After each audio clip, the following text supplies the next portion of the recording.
The grand ballroom of the Metropolitan Hotel sparkled like a jewel box under thousands of crystal chandeliers. Tonight was the annual humanitarian gala, where the city's wealthiest gathered to write checks and feel good about themselves. Among the sea of designer gowns and tailored tuxedos, the Morrison family stood like royalty holding court.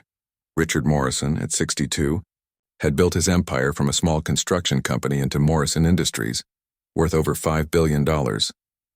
His silver hair was perfectly styled, his custom Italian suit fitting like a second skin. Beside him stood his wife Victoria, dripping in diamonds that cost more than most people's houses. Their twin sons, Brandon and Blake, both in their 30s, had inherited their father's sharp business sense and their mother's cold arrogance. "Another boring charity event," Blake muttered, adjusting his gold cufflinks. "At least the champagne is decent." "Remember why we're here," Richard said quietly. "The Henderson Group is announcing their new partnership tonight. $5 billion in government contracts. We need to make sure we're their chosen partner." Victoria scanned the crowd with calculating eyes. "I don't see why we have to pretend to care about feeding hungry children or whatever cause this is for. We should just cut straight to business." The family had arrived fashionably late, making their entrance when most guests were already seated. They commanded attention wherever they went, not just because of their wealth but because of their reputation. Richard Morrison was known for his ruthless business tactics, crushing smaller companies without a second thought. Victoria was famous for her cutting remarks about anyone she deemed beneath her social status. The twins had learned well from their parents, treating employees and competitors with equal disdain. As they moved through the crowd, other wealthy attendees nodded respectfully, some approaching to make small talk. The Morrisons accepted the attention as their due, barely acknowledging those they considered unworthy of their time. They were the kind of people who never waited in line, never heard the word no, and never doubted their superiority over everyone around them. Near the registration table, a woman in an elegant black evening gown was checking her phone. She appeared to be in her early 40s with natural hair styled beautifully and minimal, but expensive jewelry. Her dress was sophisticated without being flashy, and she carried herself with quiet confidence. She seemed to be waiting for someone, occasionally glancing toward the entrance. "Look at her," Victoria whispered to her husband, nodding toward the woman. "Probably some charity worker trying to look like she belongs here. The nerve of some people thinking they can just blend in with their betters." Blake snickered. "Maybe she's a server who forgot to put on her uniform." The woman, whose name was Dr. Amelia Washington, was actually waiting for her assistant to bring some important documents. As the founder and CEO of Washington Tech Solutions, she had built her company from her garage into a major player in government technology contracts. Tonight she was here not just as a donor, but as a key decision-maker for the Henderson Group's upcoming announcement. The Morrisons had no idea who she was. In their world of old money and inherited wealth, they rarely bothered learning about successful people who didn't look like them or come from their social circles. To them, she was just another person to look down upon, another opportunity to demonstrate their supposed superiority. Richard Morrison had spent his entire life believing that his success made him better than everyone else. He had started with a small loan from his father and built an empire. But somewhere along the way, he had forgotten the value of treating people with respect. His wealth had become a shield that protected him from consequences, and a weapon he used to intimidate others. Victoria had married into wealth but had embraced its worst aspects completely. She spent her days at exclusive spas and private clubs, gossiping about people she considered beneath her and planning elaborate social events designed to show off her status. She had raised her sons to believe they were naturally superior to others, that their money made them more valuable as human beings. Brandon and Blake had never known struggle or rejection. Every door had been opened for them by their father's wealth and influence. They attended the best schools not because they earned it, but because the Morrison name carried weight. They held executive positions in the family company, not because of their skills, but because of their last name. The family moved deeper into the gala, completely unaware that their evening was about to take a dramatic turn. They had no idea that the woman they were about to mock and humiliate held the power to destroy everything they had worked for. In their arrogance, they had never learned one of life's most important lessons. You never know who you're really talking to. Dr. Washington continued to wait patiently, occasionally smiling at other guests who recognized her. Several prominent business leaders approached her with respect, discussing upcoming projects and partnerships. She was well known in technology and government circles, respected for her innovative solutions and ethical business practices. Her company had won numerous awards and had been featured on magazine covers. But the Morrisons lived in such an isolated bubble of privilege that they had never bothered to learn about successful people outside their narrow social circle. The stage was set for a confrontation that would change everything. The Morrison family, drunk on their own arrogance and sense of superiority, was about to make the biggest mistake of their lives. They were about to discover that in the modern world, success comes in many forms, and the people you look down on today might be the ones holding your future in their hands tomorrow. As the evening progressed, the inevitable collision between old arrogance and new power was drawing closer with each passing moment. The Morrison family grabbed champagne flutes from a passing server and positioned themselves strategically near the VIP area. Richard had spotted James Henderson across the room, the elderly patriarch of Henderson Group, who would be making the major announcement later that evening. The $5 billion contract was supposed to be the biggest deal in Morrison Industries history. "There's Henderson," Richard murmured to his family. "We need to position ourselves perfectly for when he makes his announcement. This contract will secure our legacy for generations." Victoria adjusted her diamond necklace and surveyed the room like a queen examining her subjects. Her eyes kept drifting back to Dr. Washington, who was now engaged in conversation with several other attendees near the registration area.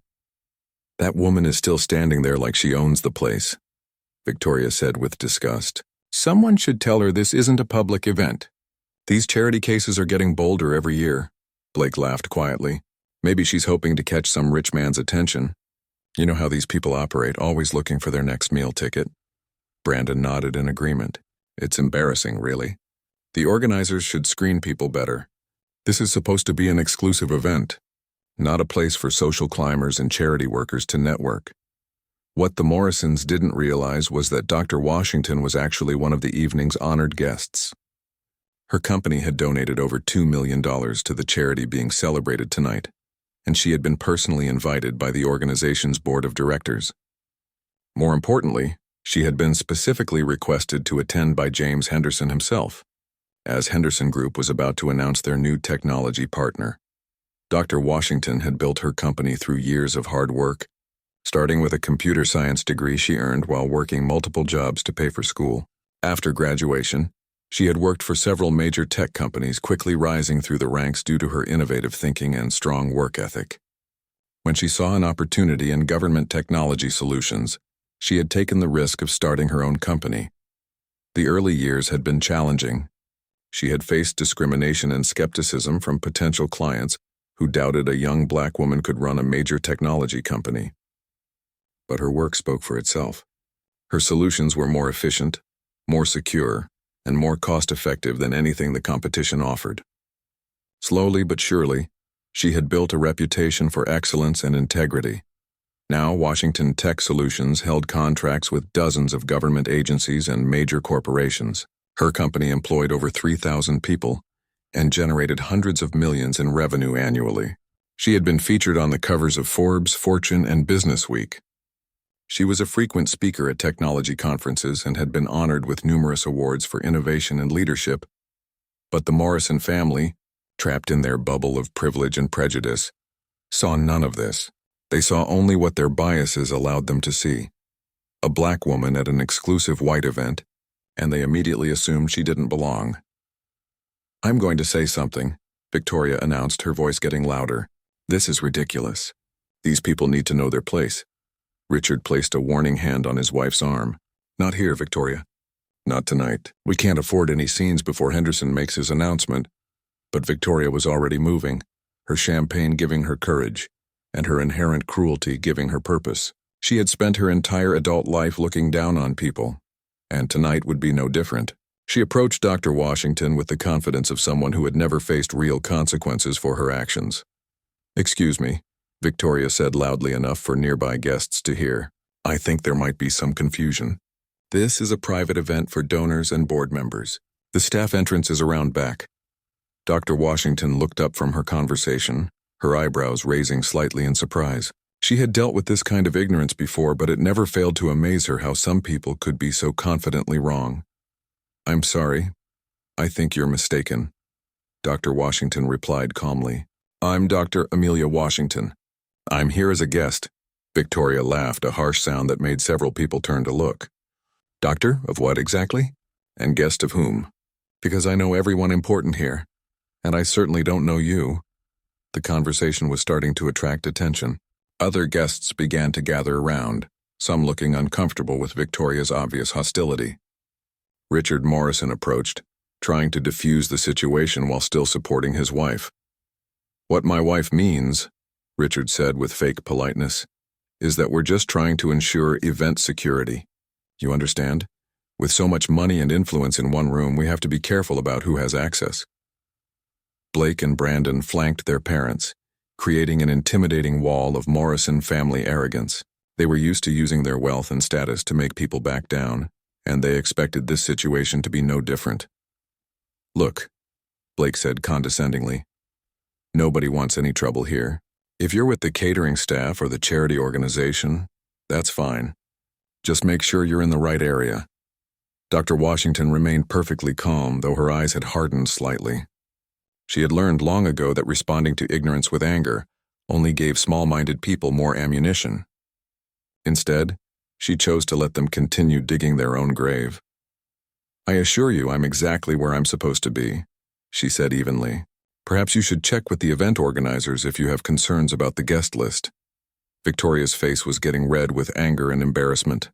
She wasn't used to people standing up to her, especially people she considered beneath her social status.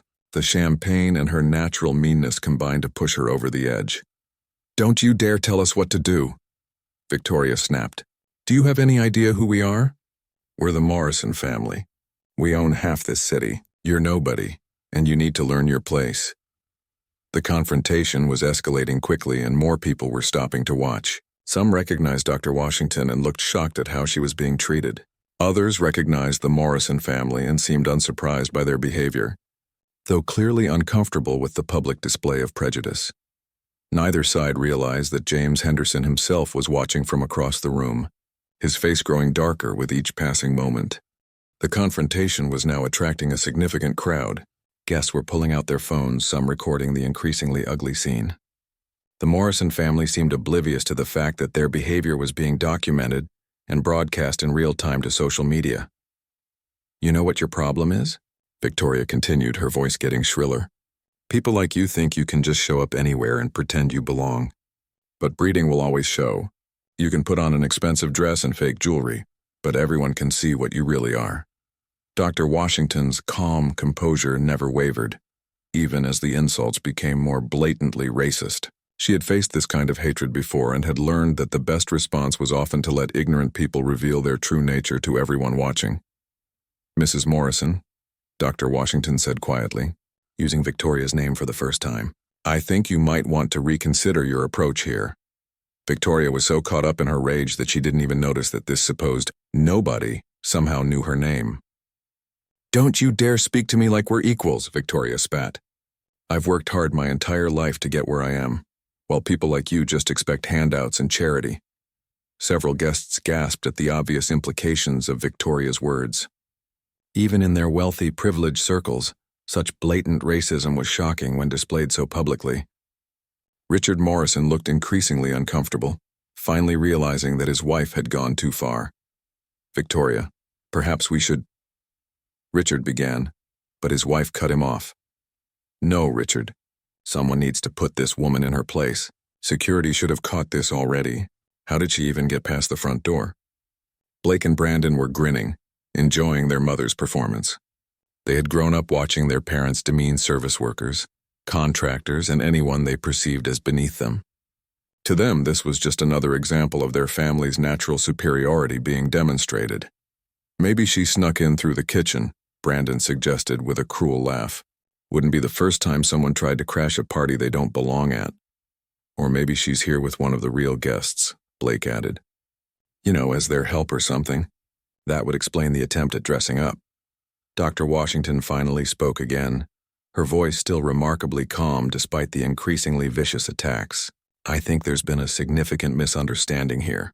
Perhaps we should—" "The only misunderstanding," Victoria interrupted, "is you thinking you belong in the same room as your betters. This is exactly what's wrong with society today. No respect, no understanding of proper social hierarchy." James Henderson had been making his way across the room, his face growing darker with each step. At 75 years old, he had seen enough of the world to recognize both genuine class and genuine ugliness when he encountered them. He had built Henderson Group into a global empire, not just through ruthless business tactics, but by recognizing talent and character wherever he found them. Several other prominent business leaders were now watching the scene with obvious disgust. Margaret Chen, CEO of Chen Global Enterprises, shook her head in dismay. David Rodriguez, who ran one of the city's largest investment firms, was filming the confrontation on his phone. Sarah Kim, whose family owned a chain of luxury hotels, was whispering angrily to her husband about the Morrison family's behavior. These were people whose opinions mattered in business circles, people whose respect and partnership the Morrison family needed to maintain their position in the city's power structure. But Richard, Victoria, Blake, and Brandon were so consumed with their performance of superiority that they were blind to the damage they were doing to their own reputation. "Listen carefully," Victoria said, stepping closer to Dr. Washington in what was clearly meant as an intimidating gesture. "I don't know what kind of scam you're running or what you think you're going to get out of this, but it ends now. Find whoever brought you here and tell them they made a mistake. Then use whatever service entrance you came through and get out. And if you think you can cause a scene or make some kind of discrimination claim," Blake added, "remember that we have more lawyers than you have brain cells. We'll destroy you in court and make sure you never work in this city again." The crowd around them had grown to include nearly 50 people, including several reporters who covered high society events. The Morrison family's performance was being live-streamed across multiple social media platforms, viewed by thousands of people and growing by the minute. Dr. Washington checked her phone briefly, then looked back up at the Morrison family with what might have been the slightest hint of a smile. "You know, I really think we should clear this up before it goes any further. Are you absolutely certain you know who I am?" "We know exactly what you are," Victoria replied venomously. "And what you are is someone who doesn't belong here. A charity case trying to social climb," Brandon added. "Someone who needs to learn their place in society," Blake finished. Richard Morrison finally seemed to realize that things had gone too far. But his concern was purely about appearances, not about the cruelty his family was displaying. "Perhaps we should continue this conversation more privately," he suggested. "No," Victoria declared. "Everyone here should see this. They should understand what happens when people try to take advantage of our generosity and infiltrate our social circles. It's a lesson that needs to be learned." Dr. Washington nodded slowly as if making a decision. "Well then, I suppose it's time for that lesson. But I don't think it's going to be the one you expect." She raised her hand slightly, and across the room, James Henderson began walking purposefully toward the group. His expression was thunderous, and several people quickly stepped out of his way. Behind him walked two other individuals that some of the guests recognized: Patricia Williams, the mayor's chief of staff, and Michael Thompson, who ran the city's largest law firm. The Morrison family was so focused on their victim that they didn't notice the cavalry approaching. They had no idea that their evening of triumph was about to become their worst nightmare, and that the woman they had chosen to humiliate was about to reveal exactly who she really was. James Henderson's arrival created a ripple effect through the crowd. Conversation stopped mid-sentence as people turned to see the powerful businessman approaching with obvious anger written across his face. The Morrison family, still focused on their harassment of Dr. Washington, remained oblivious to the approaching storm. "Is there a problem here?" Henderson's voice cut through the air like a blade. At 75, his presence still commanded respect and fear in equal measure. He had built his empire through decisive action and had little patience for fools. Richard Morrison spun around, his face immediately brightening as he saw his hoped-for business partner. "Mr. Henderson, how wonderful to see you. We were just handling a small security issue. Nothing for you to worry about." Victoria, emboldened by her husband's confident tone, gestured dismissively toward Dr. Washington. "Just someone who wandered in where she doesn't belong. We were explaining proper protocol." Henderson's eyes moved slowly from the Morrison family to Dr. Washington, and his expression grew even darker. Dr. Washington, I am deeply sorry for this treatment. Please accept my sincere apologies. The effect of Henderson's words was immediate and electric. Richard Morrison's confident smile froze on his face. Victoria's mouth opened and closed without sound. Blake and Brandon looked confused as if they couldn't process what they had just heard. You know her? Richard stammered, his voice barely above a whisper. Know her? Henderson's voice was filled with contempt. Dr. Amelia Washington is one of the most respected technology executives in the country. She's the founder and CEO of Washington Tech Solutions, a company that has revolutionized government technology infrastructure. She's here tonight as my personal guest and as our new primary partner. The crowd around them began to murmur and whisper. Those who had been recording the confrontation continued filming, sensing that something momentous was happening. The Morrison family stood frozen, the reality of their situation slowly sinking in. Patricia Williams stepped forward, her official government credentials clearly visible. Dr. Washington, I want to add my apologies as well. This behavior is completely unacceptable, especially towards someone of your stature and achievements. Michael Thompson, whose law firm handled legal work for many of the city's most powerful families, shook his head in disgust. Richard, Victoria, I've known your family for 20 years. This is beneath contempt even for you. Dr. Washington nodded graciously to Henderson and the others. Thank you, James. I appreciate your support, though I'm certainly not surprised by this reaction. I've dealt with this kind of ignorance before. Victoria Morrison's face had gone completely white. The realization that she had just publicly humiliated one of the most powerful business executives in the city was beginning to sink in. But how were we supposed to know? She whispered. You weren't supposed to know anything except how to treat another human being with basic respect, Henderson replied coldly. Instead, you chose to make assumptions based on nothing but prejudice and hatred. Blake Morrison, finally understanding the magnitude of their mistake, attempted damage control. Mr. Henderson, surely you understand this was just a misunderstanding. We were just trying to maintain event security. Henderson's laugh was harsh and humorless. Security? You mean racism. Let me ask you something, Blake. Did you ask anyone else in this room for their credentials? Did you question the identification of any other guests? The answer was obvious to everyone present. The Morrison family had targeted Dr. Washington for one reason only, and everyone knew exactly what that reason was.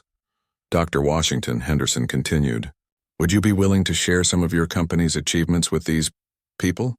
I think they need some education. Dr. Washington smiled slightly, and for the first time that evening it wasn't entirely friendly. Well, let's see. Washington Tech Solutions currently holds government contracts worth over $800 million annually. We employ 3,200 people across 12 states.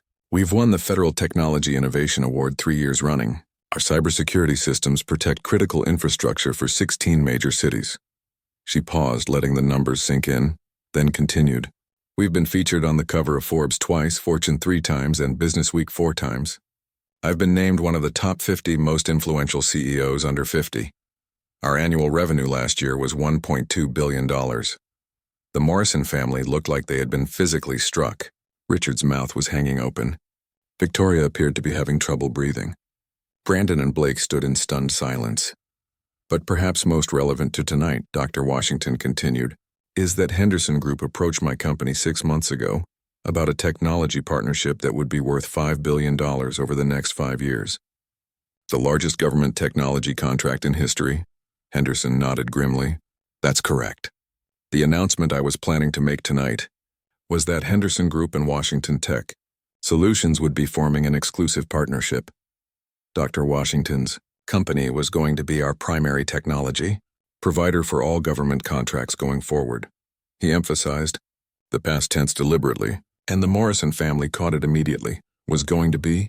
Richard asked weakly. The contract required a secondary partner, Henderson explained. Someone to handle the construction and infrastructure side of the projects. Morrison Industries was being considered for that role. The partnership would have been worth approximately $5 billion to your company over 5 years. Victoria Morrison swayed on her feet, the full implications hitting her like a physical blow. They had just destroyed the biggest business deal in their family's history, through their own hatred and ignorance. But after witnessing your behavior tonight, Henderson continued mercilessly, after seeing how you treat people you consider beneath you, after watching you publicly humiliate one of the most respected executives in the country, I can say with absolute certainty that Henderson Group will never, under any circumstances, do business with Morrison Industries. The crowd around them was completely silent now, everyone understanding that they were witnessing the destruction of one of the city's most powerful families. Phones continued recording, capturing every moment of the Morrison family's downfall. Dr. Washington looked at each member of the Morrison family in turn. You know what the truly sad part is? If you had simply treated me with basic human dignity, you would have discovered that I'm actually a very generous partner. I believe in lifting others up, in creating opportunities for everyone to succeed. But instead you chose hatred. You chose to judge me based on nothing but your own prejudices. The evening that was supposed to crown the Morrison family's success had instead become the beginning of their downfall, and it was all being broadcast live to the world. The silence in the room was deafening. 50 of the city's most influential people stood watching as one of the most powerful families in the city crumbled before their eyes. The Morrison family looked like deer caught in headlights, finally understanding the magnitude of their actions but helpless to undo the damage. Richard Morrison, his face now pale and sweating, attempted one last desperate appeal. Mr. Henderson, surely we can discuss this privately. This has all been a terrible misunderstanding. We're reasonable people, we can work this out. Henderson's expression remained stone cold. Reasonable people don't publicly humiliate others based on the color of their skin. Reasonable people don't assume someone doesn't belong somewhere simply because they look different. There is nothing reasonable about what I witnessed here tonight. Dr. Washington checked her phone again, then looked up with the expression that was almost sympathetic. Mr. Morrison, Mrs. Morrison, I want you to understand something. In the next few minutes, this conversation is going to be seen by hundreds of thousands of people online. By tomorrow morning, it will likely be seen by millions. Your behavior tonight represents everything that's wrong with privilege and power in this country. Victoria Morrison finally found her voice, though it came out as barely more than a whisper. Please, you have to understand. We made a mistake. We're not racist people. The crowd around them stirred at this obvious lie. Many of these people had witnessed the Morrison family's behavior toward service workers, employees, and anyone they deemed beneath their status over the years. Tonight was just the first time it had been so publicly displayed and recorded. Margaret Chen, the CEO who had been watching in disgust, stepped forward. Victoria, I've been at events with you for 15 years. I've watched you treat waiters like garbage, speak condescendingly to anyone who isn't wealthy, and make countless disparaging comments about people based on their race, background, and social status. Tonight wasn't an aberration. Tonight was just the first time everyone got to see who you really are. Other voices began to join in. David Rodriguez, the investment firm CEO, shook his head. The way you spoke to Dr. Washington tonight was disgusting, but it wasn't surprising. Everyone in this room has seen variations of this behavior from your family for years. Sarah Kim, whose hotel chain had employed Morrison Industries for construction projects, spoke up as well. This is exactly why our company stopped doing business with you 3 years ago. The way your family treats people is reprehensible. Blake Morrison, desperately trying to salvage something from the disaster, turned to Dr. Washington with what he probably thought was a charming smile. Dr. Washington, I'm sure a successful businesswoman like yourself understands that sometimes emotions run high at these events. Surely we can put this behind us and focus on the future. Our companies could still work together. Dr. Washington's response was swift and final. Mr. Morrison, let me be absolutely clear. Washington Tech Solutions will never do business with Morrison Industries under any circumstances. Furthermore, I will be sharing my experience tonight with every government agency and corporation that currently contracts with your company. People deserve to know exactly who they're dealing with. The implications of this statement hit the Morrison family like a tsunami. Dr. Washington wasn't just rejecting them for this one contract. She was promising to actively work against them in all their future business dealings. Her reputation and influence were such that her recommendation could open doors or close them permanently. Henderson nodded approvingly. Dr. Washington is being more generous than you deserve. If it were up to me, I would ensure that no major corporation in this country ever worked with Morrison Industries again. Richard Morrison's legs seemed to give out slightly, and he grabbed onto a nearby chair for support. The $5 billion deal was gone, but that was only the beginning. If Dr. Washington followed through on her promise to share this story with their current clients, Morrison Industries could lose dozens of existing contracts worth hundreds of millions of dollars.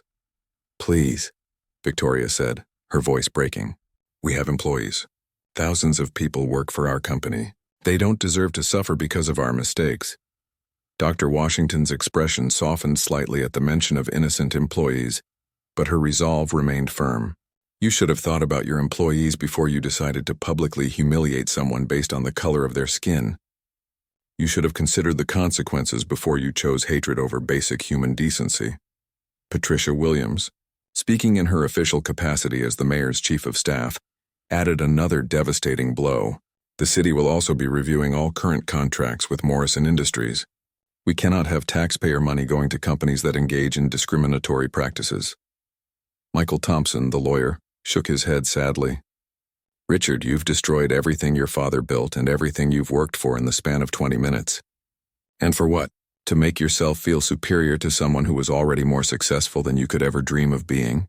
The crowd began to disperse slightly as people pulled out their phones to call friends, colleagues, and media contacts. The story was already spreading across social media platforms faster than the Morrison family could have imagined. Videos of the confrontation were being shared thousands of times per minute, with commentary from business leaders, civil rights activists, and ordinary citizens expressing their outrage at the family's behavior.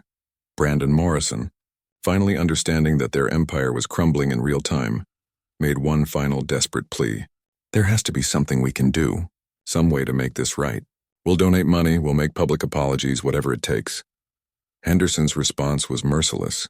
"You think racism can be solved with money? You think you can buy your way out of showing the world who you really are? The problem isn't that you made a mistake tonight. The problem is that this is who you've always been, and now everyone knows it." Dr. Washington looked at each member of the Morrison family one final time. "I want you to remember this moment. I want you to remember that your hatred and prejudice didn't just hurt me tonight. You've destroyed your own legacy, damaged thousands of your employees, and shown the world exactly what kind of people you are. That's something no amount of money can fix." As the harsh reality of their situation continued to sink in, the Morrison family realized that their evening of expected triumph had become the worst night of their lives, and it was only going to get worse from here. By midnight, the videos of the Morrison family's racist tirade had been viewed over 2 million times across various social media platforms. The hashtag #NoneArshMorrison racism was trending nationally, with celebrities, politicians, and business leaders all weighing in to condemn the family's behavior. Major news outlets were already preparing segments for their morning shows, and investigative journalists were digging into Morrison Industries' business practices and history of discrimination. The Morrison family had retreated to their penthouse apartment, but there was no escape from the digital storm engulfing them. Their phones buzzed constantly with calls from reporters, angry business partners, and board members demanding explanations. Victoria had taken to her bed with what she claimed was a migraine, but everyone knew she was hiding from the consequences of her actions. Richard Morrison sat in his study, staring at his computer screen in disbelief as he watched the destruction of everything he had built. The family's stock holdings in Morrison Industries had already begun to plummet in after-hours trading as investors fled from the toxic brand. Several major contractors had already issued statements distancing themselves from the company. "Dad," Blake said, entering the study with his brother Brandon close behind. "We need to do something. The phones haven't stopped ringing. Every news station in the country wants to interview us." "And say what exactly?" Richard replied bitterly. "That we're sorry we got caught being exactly who we've always been, that we didn't realize our behavior was being recorded, that we're devastated to discover actions have consequences." Brandon slumped into a chair, his usual arrogance completely deflated. How were we supposed to know she was important? She didn't look like any of the other executives we work with. "Listen to yourself," Richard snapped. "Even now you're more upset that we targeted the wrong person than you are about our behavior. The problem isn't that we insulted someone powerful. The problem is that we insulted another human being. Period." It was perhaps the first moment of clarity Richard Morrison had experienced in decades, but it had come far too late to matter. Meanwhile, across the city, Dr. Washington was in her home office making phone calls to business leaders and government officials. She wasn't calling to gloat or to spread gossip. Instead, she was methodically fulfilling her promise to share the Morrison family's behavior with everyone who needed to know about it. "Senator Mitchell," she said into her phone, "I wanted to personally inform you about an incident that occurred tonight involving Morrison Industries, one of your major campaign contributors." She proceeded to describe the evening's events in detail, her voice calm and professional. The senator's response was immediate and decisive. "Dr. Washington, I'm appalled by what you've described. I want to assure you that my office will be returning all donations from Morrison Industries immediately. We cannot accept support from individuals or companies that engage in such discriminatory behavior." Similar conversations were happening throughout the night. Dr. Washington spoke with the heads of 3 major government agencies that currently held contracts with Morrison Industries. She contacted the CEOs of companies that had joint ventures with the Morrison family. Each call was brief, factual, and devastating to the Morrison empire. By 3 in the morning, the damage was becoming clear. 7 major government contracts worth over $200 million were under immediate review. 3 Fortune 500 companies had announced they were severing business relationships with Morrison Industries. The mayor's office had issued a statement saying all city contracts with the company were being investigated. Richard Morrison hadn't slept. He sat in his study watching the financial markets, seeing his family's wealth evaporate in real time. The company's stock price had fallen 30% since the markets opened in Asia, where the story was front-page news. European markets were following suit as the scandal gained international attention. Victoria finally emerged from her bedroom at dawn, her face puffy from crying, and her usual perfect appearance completely disheveled. "Richard, you have to fix this," she demanded. "Use your connections, call in favors, do whatever it takes." Richard looked at his wife with a mixture of exhaustion and disgust. "What connections, Victoria? What favors?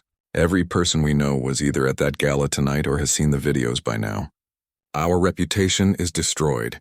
Our business is finished. Our legacy is in ruins." The morning news programs were brutal. The story led every major network, with legal experts explaining how the Morrison family's behavior could lead to discrimination lawsuits and federal investigations.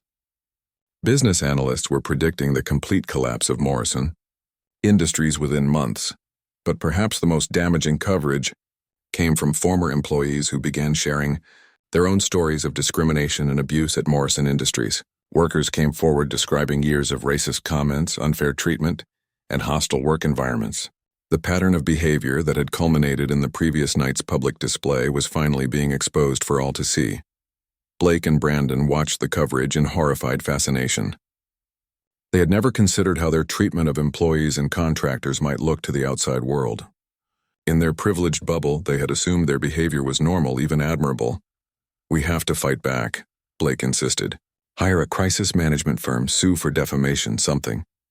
"Sue who for what?" Richard asked bitterly. "Everything that happened last night was recorded by dozens of people. There's no defamation when the truth is on video for everyone to see."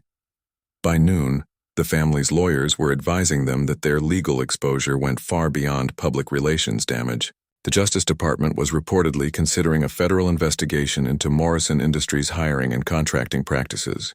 The Equal Employment Opportunity Commission was preparing to launch its own investigation. Several civil rights organizations were exploring class action lawsuits on behalf of employees and contractors who had been discriminated against over the years.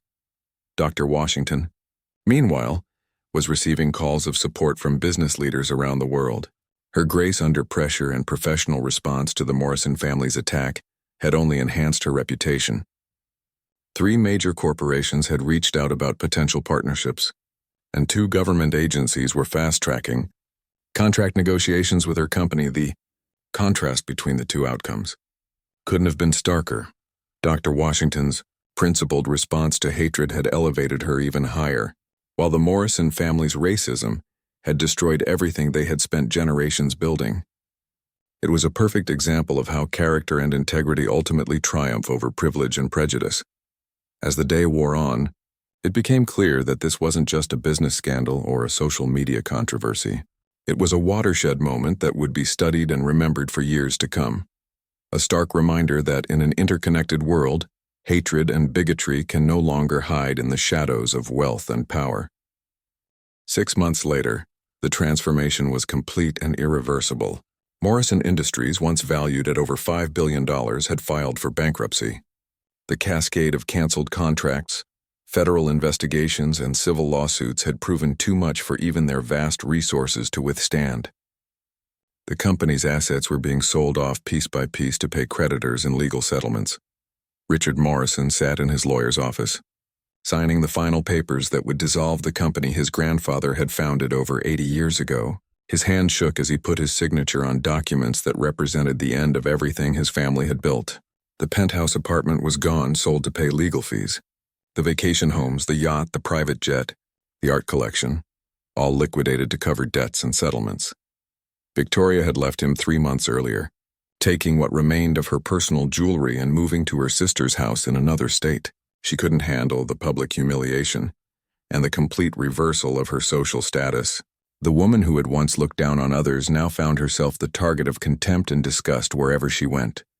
Blake and Brandon had attempted to start their own business ventures, but their association with the Morrison name made them toxic to potential investors and partners. Blake was working as a middle manager at a small construction company, earning a fraction of what he had once considered pocket money. Brandon had moved to another city entirely, trying to rebuild his life under an assumed name. The federal investigations had uncovered decades of discriminatory practices at Morrison Industries. The Equal Employment Opportunity Commission had found systematic patterns of racial and gender discrimination in hiring, promotion, and compensation. The Justice Department had imposed record-breaking fines and mandated extensive reforms that ultimately proved impossible for the financially crippled company to implement. Former employees had won a class action lawsuit worth over $200 million, with the court finding that Morrison Industries had created and maintained a hostile work environment for minorities and women for over 2 decades. The legal discovery process had revealed internal emails and documents that showed the Morrison family's bigotry wasn't limited to that one night at the gala. It had been a defining characteristic of their business practices for years. Dr. Washington's company, meanwhile, had thrived beyond all expectations. The Henderson Group partnership had grown even larger than originally planned, now worth over $8 billion as additional government agencies and corporations sought to work with Washington Tech Solutions. The company had hired 2,000 new employees and opened offices in 6 additional cities. But Dr. Washington's success wasn't built on the Morrison family's failure. Instead, she had used the spotlight from that terrible night to launch initiatives promoting diversity and inclusion in technology and business. She had established a foundation that provided scholarships and mentorship programs for underrepresented students pursuing careers in technology and engineering.